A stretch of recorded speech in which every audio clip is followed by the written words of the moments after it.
When we talk about what is browser-based testing, there is a number of things that happen in a modern web application. When we look at some of the initial steps, there could be that initial TCP connect and handshake, SSL negotiation, whatever else. But really the heart of what a traditional performance testing solution does is this request response pair in the center of the screen.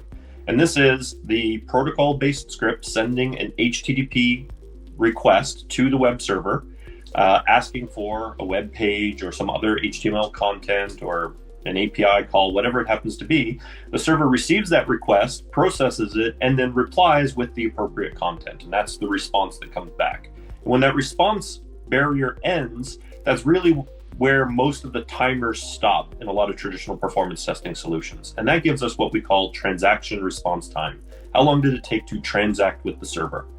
What this doesn't include is when you get that web page back, it can include all sorts of elements on it, not just HTML content, but JavaScript, style sheets, images, other dynamic content that needs to be displayed and rendered in the browser engine to the end users. And this is the difference between transaction response time and end user response time. You may get all of the content from the web server in 1.8 seconds under load conditions and meet your 2-second SLA, but the browser needs a solid half second, full second to render and display all of that content and actually show the page to the end user. And that end user response time is what your user community is going to care about. That's what they're interested in. And if your SLA is 2 seconds in my scenario, you have failed to accomplish that by the standards of those end users.